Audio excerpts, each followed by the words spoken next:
This idea of talking to the brain in its own language is new, it's cutting edge. I mean, I'm writing about very cutting edge things. That's Canadian brain researcher Dr. Norman Doidge making waves again. His first book explained the theory of neuroplasticity, the discovery that the brain can change. Now, in a new book, he says he's found evidence the brain can be rewired to help treat people with everything from Parkinson's disease to autism. And he's challenging the medical community to be more supportive of these new approaches. I sat down with him earlier this week. But first, some background. For years, the brain has been described as a machine. I learned that the brain was pretty much hardwired and that what you've got by the age of 18, you're left with. And if damaged, little repair could be done.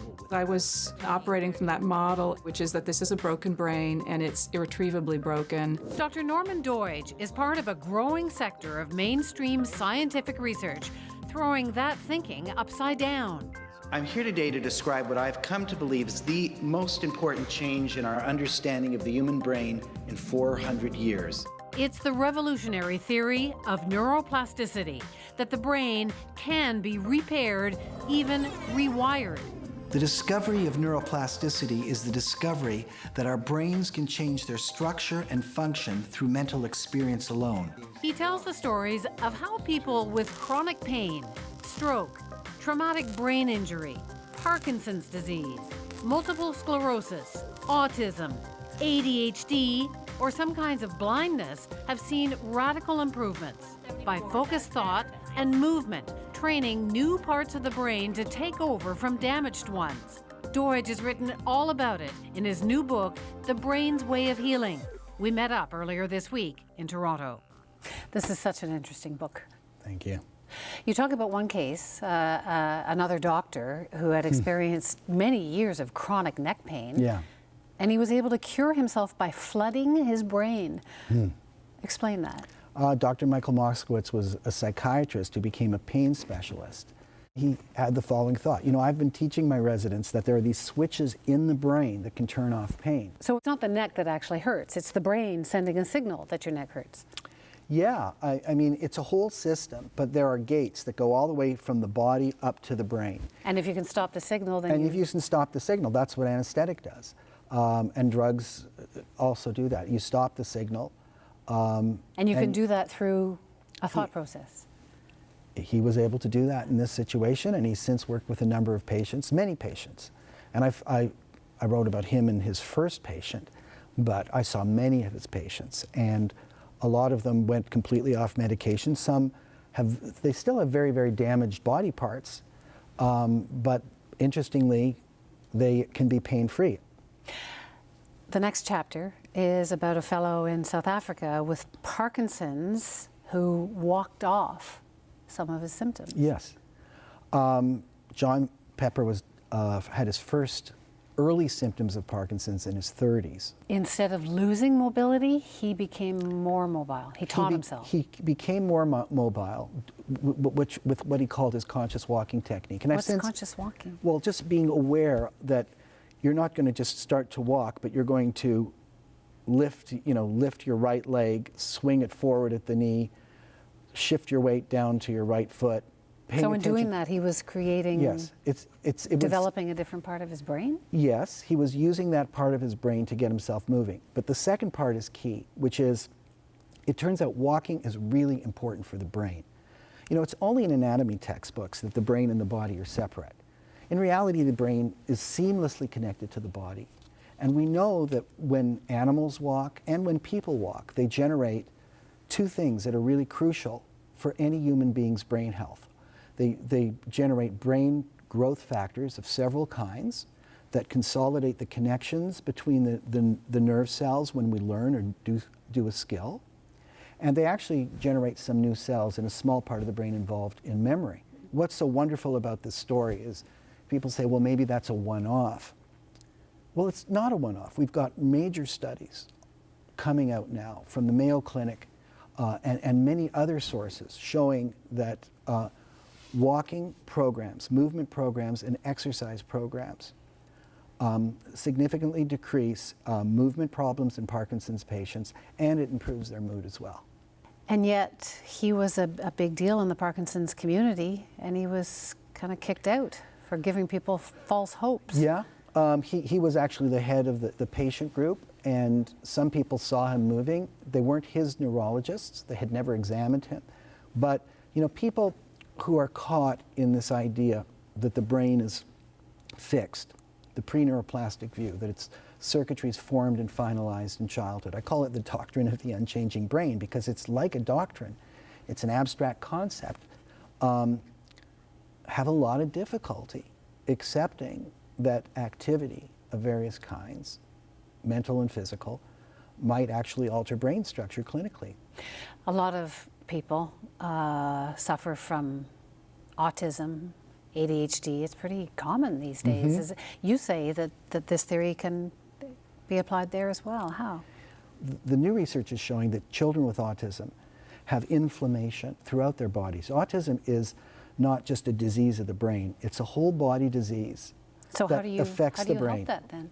Well, the inflamed brain of autistic children, it's very common that it's inflamed, is very underconnected. Now, you might have noticed that autistic children often cover their ears. They find loud sound, certain kinds of sounds very, very unpleasant, and they're hypersensitive to them. And when you walk into a room, it's usually very noisy, and then you can sort of focus in on various conversations, and that's because the ear has within it an auditory zoom, like a zoom lens on a camera. And that auditory zoom is not working in a lot of autistic children. And so what they hear are not the higher frequencies of human speech, but the low sounds of predators and the kinds of things that you hear when you go see Jaws, and there's that, you know, that low rumbling sound. So it's possible to use music that's been modified to actually train that auditory zoom and the brain circuitry involved with that. You've seen kids helped Yes, with this? yes. What kind of difference does it make? One kid who had moderate to severe autism, who basically had no language, wasn't communicating at all with his parents, no eye contact, temper tantrums all the time. His parents were told he'd be institutionalized, and they were brokenhearted that they had no relationship with him, but that was the hardest part. In the first week of treatment, he slept for the first time the parents could remember. He looked up to his mother after the first or second treatment. On the second day, he hugged his father for the first time spontaneously. I mean, So then why doesn't everybody do this? Why don't all the parents with autistic kids come and... Why don't we live in a medical utopia where cutting-edge treatments are translated? Why aren't all the doctors recommending this then? I think people are too much under the influence of the idea that autism is simply genetic as opposed to a genetic environment interaction. Two, the studies showing the underconnection in autism in the autistic brain are all very recent.